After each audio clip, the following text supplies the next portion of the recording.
Bulletin में और मैं हूं आपके साथ सलोनी सर। चलिए नजर डालते हैं हेडलाइंस पर। इस बैंक ने ग्राहकों को दी खुशखबरी, 6 महीने का लेंगे लोन तो मिलेगा बड़ा फायदा।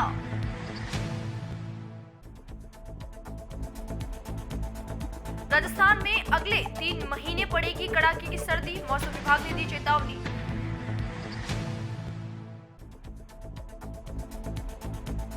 इको टूरिज्म को बढ़ावा देने की तैयारी, क्योंकि सरकार अब वन्य क्षेत्रों में स्थापित करेंगे पेट्रोल पंप।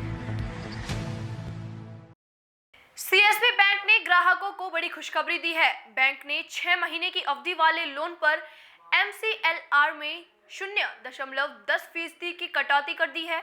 बैंक ने बयान जारी कर इस बारे में जानकारी दी है। बैंक ने बताया कि नई ब्याज दरें 1 दिसंबर 2020 से लागू हो जाएगी। हालांकि 1 साल की अवधि वाले लोन के रेट्स में कोई बदलाव नहीं किया गया है।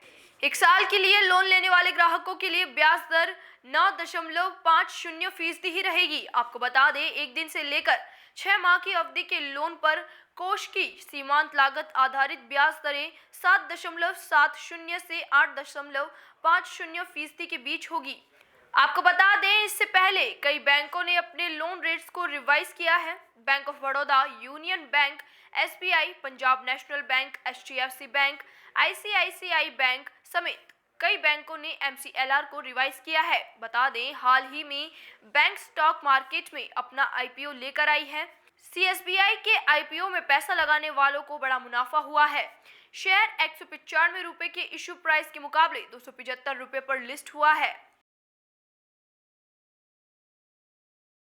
राजस्थान वासी अगले 3 महीने कड़ाके की सर्दी झेलने के लिए तैयार रहें।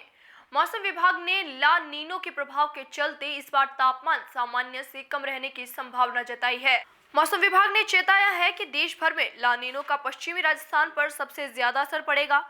इसके कारण पश्चिमी राजस्थान में सामान्य से 1 डिग्री और पूर्वी राजस्थान में 0.52 डिग्री तापमान कम रह सकता है। इसके असर के कारण अगले 3 महीने तक प्रदेश में कड़ाके की सर्दी का दौर चलेगा। प्रदेश में जोरदार सर्दी का दौर शुरू हो गया है। अलग अलग हिस्सों में पारे में गिरावट लगातार जारी है।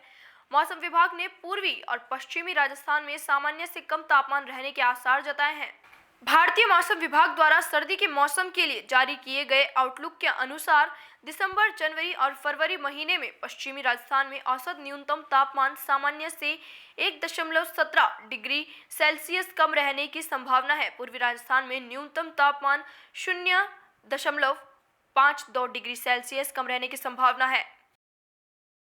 उत्तर प्रदेश के मुख्यमंत्री योगी आदित्यनाथ ने निर्देश दिए हैं कि इको टूरिज्म को लेकर सिर्फ 36 जिलों या 9 सेक्टर में सीमित ना रहें, हर जिले में संभावनाएं तलाशें। खासकर पीलीभीत जिले के चूका, उन्नाव के नवाबगंज पक्षी विहार, आगरा के सूरसरोवर पक्षी विहार, सहारनपुर की शिवालिक पहाड़ियों, महाराजगंज के सोहगी बरवा और संत कबीर नगर के बखीरा में सभी संभावनाओं को देखें। मुख्यमंत्री ने वन्य क्षेत्रों में पेट्रोल पंप स्थापित करने के बाबत नीति बनाने और वन विभाग को टेक्नोलॉजी से जुड़ने के भी निर्देश दिए। उत्तर प्रदेश राज्य वन्य जीव बोर्ड की 11वीं बैठक में सीएम योगी ने कहा कि राज्य वन्य जीव बोर्ड इको टूरिज्म की सभी संभावनाओं को आगे बढ़ाने का कार्य करें। इसका उपयोग राज्य हित में है। उन्होंने निर्देश दिए कि वन्य क्षेत्रों के पास पड़ने वाली आबादी के इच्छुक युवाओं को गाइड का प्रशिक्षण दे। इससे स्थानीय स्तर पर गाइड मिलेंगे, साथ ही रोजगार के अवसर भी बढ़ सकते हैं। यही लोग वन्य जीवों की रक्षा भी करेंगे। इस दिशा में गंभीरता से प्रयास करें।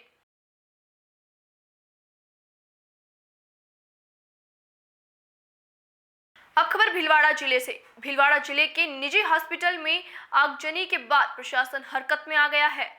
जिला कलेक्टर शिव प्रसाद एम नकाते ने आज फायर के संदर्भ में अधिकारियों और निजी हॉस्पिटल संचालकों की बैठक ली, जिसमें NOC और फायर से संबंधित व्यवस्थाओं को लेकर चर्चा की गई।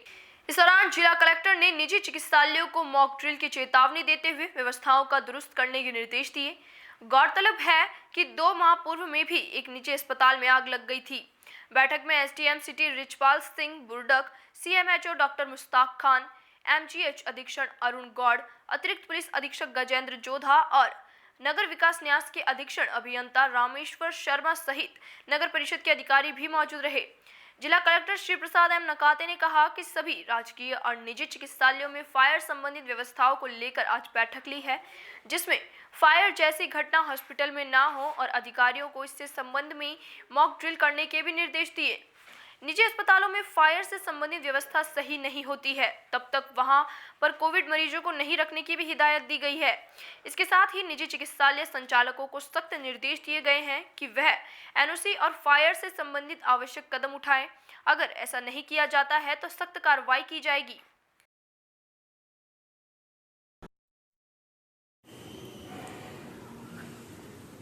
माननीय उच्चतम न्यायालय के निर्देशानुसार एवं राज्य सरकार के निर्देशानुसार सभी प्राइवेट और गवर्नमेंट हॉस्पिटल्स में कोविड अस्पतालों के अंदर आगजनी की घटना नहीं हो, इसलिए फायर का मॉक ड्रिल एवं फायर से संबंधित सुरक्षा के आवश्यक इंतजाम करने के निर्देश सभी प्राइवेट हॉस्पिटल्स को और गवर्नमेंट हॉस्पिटल्स को दे दिए हैं।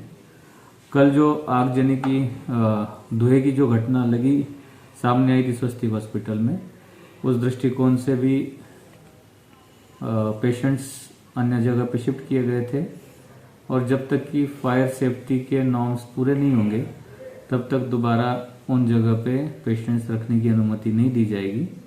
साथ ही प्राइवेट हॉस्पिटल्स को सख्त ताकीद दी है कि वो अपनी इंटरनल फायर ऑडिट करें और नगर परिषद या फायर की टीम से उसका एनओसी समय पे प्राप्त करें। यदि सुरक्षा से संबंधित आवश्यक कदम नहीं उठाए गए संबंधित अस्पताल द्वारा तो संबंधित अस्पताल के विरुद्ध में सख्त कार्रवाई नियमानुसार की जाएगी। अब खबर राजधानी जयपुर से। बस्सी बांसको कस्बे के लालावाला मोड़ पर 29 नवंबर को नजारा कुछ अलग था। खाटू श्याम मंदिर में श्रद्धालु बाबा की भक्ति में सरोबार नजर आए। श्याम मंदिर में रविवार से 7 दिवसीय भागवत कथा का शुभारंभ हुआ। कथावाचक रामानुजाचार्य महाराज ने पूजा अर्चना कर भागवत कथा शुरू की। कथा आयोजक डॉक्टर जगदीश शर्मा भूडला ने बताया कि श्याम मंदिर के नारायण दास महाराज व कथावाचक वृंदावन के रामानुजाचार्य महाराज ने श्रीमद् भगवत कथा प्रारंभ की। कथा के दूसरे दिन सोमवार को सुखदेव के बारे में विस्तार से बताया। इस दौरान एक छोटे से बालक ने अपनी भूमिका निभाते हुए सुखदेव की आकर्षक भूमिका निभाई। कथा में दूर दराज से आए श्रद्धालुओं ने भाग लिया। रामानुजाचार्य महाराज ने कथा के साथ साथ भजन की प्रस्तुत किए। इस दौरान श्रद्धालु भजनों को आनंद लेते हुए नजर आए। पूर्व प्रधान बजरंग लाल शर्मा, गिरिराज पंचोली लालावाला, प्रभुलाल शर्मा, विनोद शर्मा सहित कई भक्त उपस्थित थे। अब खबर श्यापुरा कस्सी से। ग्राम पंचायत श्यापुरा 4 के एसआर तथा भगवान सर 3 चक भगवानगढ़ 28 चक सहित विभिन्न चकों के गुरुद्वारों में गुरु नानक देव जी का 551वां जन्म उत्सव प्रकाश उत्सव गुरु पर्व के रूप में मनाया गया। 3 दिवसीय रखे गए पाठ का दोपहर भोग डाला गया तथा गुरुघरों में अटूट लंगर बरताया गया। ग्रंथी अंग्रेज सिंह ने साथ संगत को बताया कि गुरु नानक देव जी के बताए हुए नियमों का हर सिख पालन करे तथा उन पर चले तो जीवन धन्य हो जाएगा। सेवादार भी सुबह से ही लंगर बनाने में जुट गए थे, वहीं महिलाएं भी लंगर बनाने में व्यस्त थी। गुरुघरों को विद्युत की विभिन्न रंग बिरंगी लड़ियों से सजाया गया। इससे पूर्व गुरुघर में स्थापित निशान साहब को नया चोला चढ़ाया गया। 75 फुट ऊंचे निशान साहब को ट्रोली में बैठकर सिंह संगत ने चोला चढ़ाया। गुरु नानक ने बताया था कि सत्य की राह पर चले, ईश्वर के अलावा किसी से न डरे, सत्य का पालन करे, गरीबों व असहाय लोगों की मदद करे, सुखमनी साहब का पाठ करो, कठिन मेहनत करके जीवन को धन्य बनाओ। गुरु के अटूट लंगर के साथ समारोह का समापन हुआ। अब खबर श्रीगंगानगर जिले के सूरतगढ़ शहर से।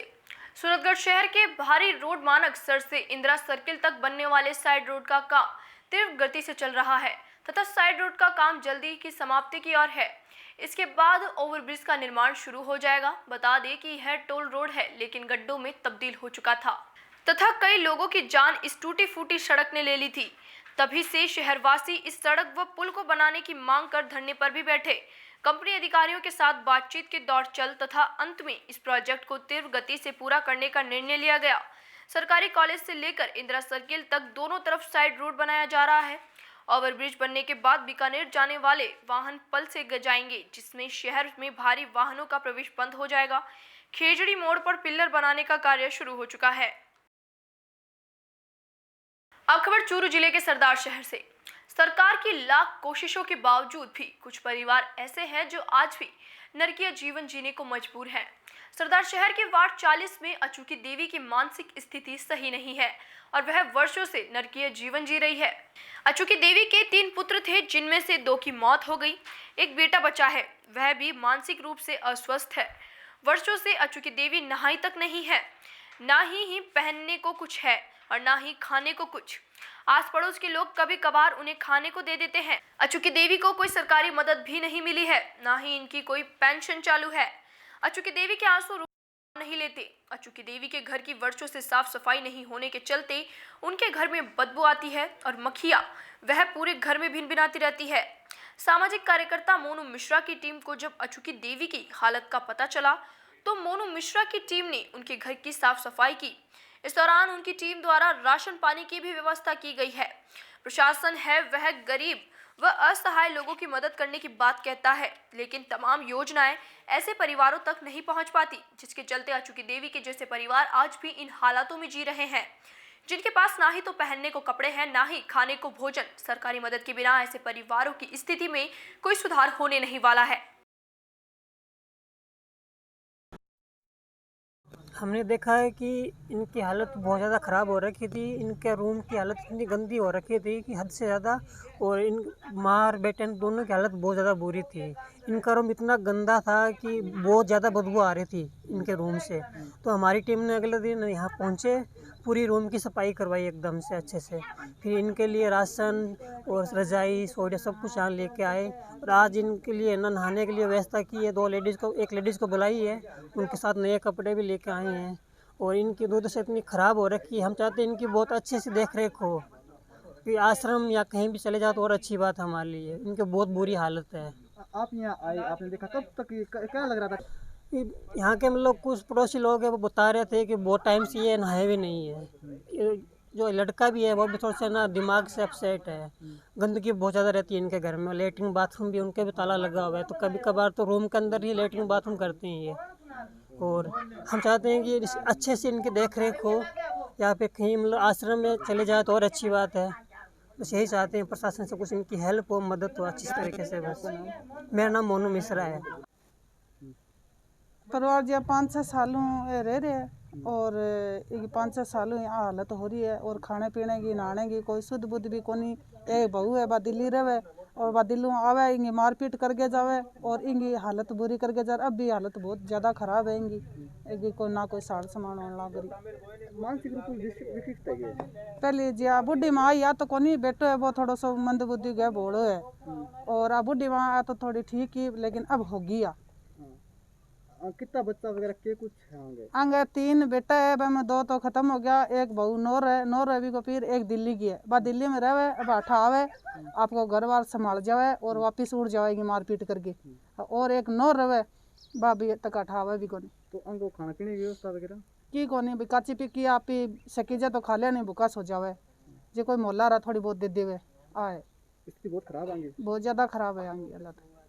आपको नाम? मेरा नाम रीना स्वामी, 40 नंबर वार्ड। कोई दुखी बढ़िया अट्टो लून फिर से साग है, एक 200 रुपया उधार लिया, बिखर बूढ़ी रही है उधारी कर दी, 1-2 रुपये दे। अब सामान क्या करना बता, क्या हुआ सही दिखते तकलीफ पैदा करे फाटड़ो पैरा जो आज का दिन तो थे पैसा क्या जाते हो तो बामणा का चिन्ह हो गया कट्ठे से करा तार करे मार गिनानी बस कट्ठे गिनानी बस। देखो ऐसा है कि मैं जाता था तब वो बहू आ जाती थी, वो अत्याचार कर रही है उन पे।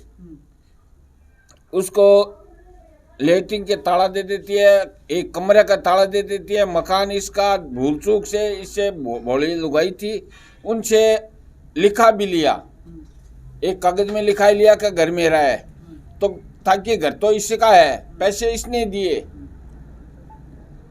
अब बात है और है कि कोई महीने 2 महीने से आवे और मेरे को बोलती है कि ये 2 लाख रुपए दे दो मेरे को। मैं को तेरे को एक ढेला नहीं मिलेगा, पैसे है तो इनके है, इनको ब्याज से ये रोटी खाती है, तो इसको इसके ऊपर तू क्यों अत्याचार कर रही है? मांग है हमारी मांग है प्रशासन से ये है कि इसकी पेंशन बना दे, और उसके 4,000 रुपया महीना मैं दे रहा हूँ, तो इसका 4,000 रुपया 1 तारीख का वो 10 बजे ही ले जाता है मेरे से। फिर भी उनको थोड़ा सा कम रह जाता है तो 15 तारीख को आता है, वो 1,500 रुपया वो ले जाता है। और इसकी मदद करता हूँ, लेट नहीं करता हूँ, 10 बजे 1 तारीख को उनको पैसा देता हूँ। प्रशासन से मांग है, इनके प्रशासन मदद करो। और आपका नाम सर? मेरा नाम बाबूलाल सोनी जांगड़वा है। अब खबर जावाल से। जावाल के पशुपालक के घर जन्मे देवेंद्र देवासी ने कुछ करने का जज्बा और मेहनत से डॉक्टर बनने का सपना पूरा किया। देवेंद्र का परिवार पशुपालक होने से उनके परिवार के सदस्य अपने पशुओं को लेकर प्रांतों पर जाते थे और महीनों महीनों वहां ही रहते थे, जिससे पढ़ाई करना बहुत ही मुश्किल था। पर देवेंद्र ने अपने सपने के साथ जज्बे व मेहनत कर आज अपना सपना पूरा होते देखकर परिवार में भी खुशी का माहौल बना हुआ है।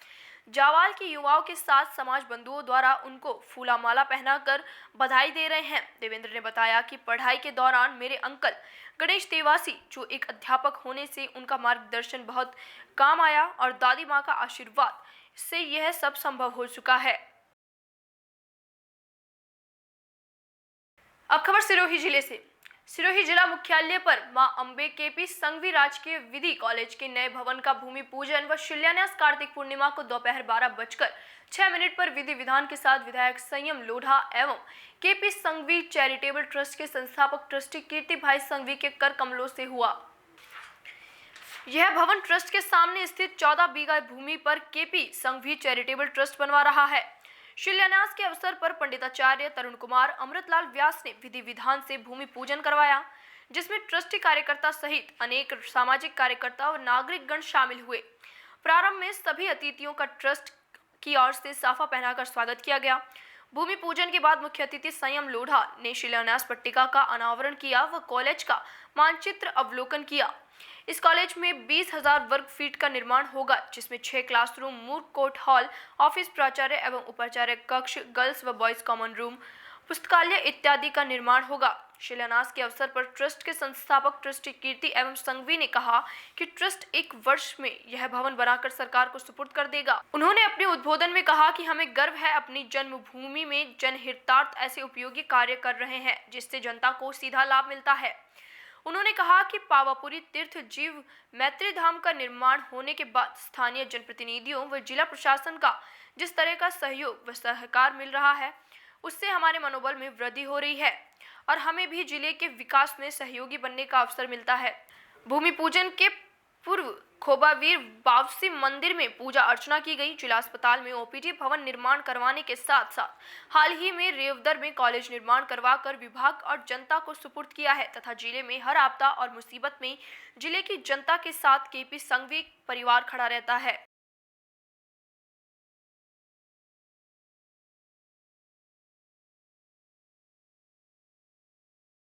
वहीं दूसरी ओर सिरोही जिले के पालरी एम पुलिस थाने में खाना बनाने वाले लांगरी मंचाराम कुमावत निवासी ग्राम गोल की 2 कन्याओं की शादी आज होने जा रही थी। मंचाराम की पत्नी पैरों से दिव्यांग होने की वजह से थानाधिकारी सुजाना राम उप निरीक्षक के दिमाग में मानवता की सेवा की अनूठी पहल सूझी और उन्होंने थाने के स्टाफ को प्रोत्साहित किया कि क्यों न हम लांगरी मंचाराम की बेटियों की शादी के लिए मायरा भरें। और देखते ही देखते थानाधिकारी और स्टाफ ने 1,11,000 रुपये एकत्रित कर आज बच्चियों की शादी पर गांव गोल थाना बड़लुट पहुंच लांगरी के बच्चियों की शादी में 2 सोने की अंगूठी व पूरे परिवार के लिए कपड़े व 41,000 रुपये की नकद राशि समेत कुल 1,11,000 रुपये की सहायता राशि का शादी में मायरा के रूप में भरी गई।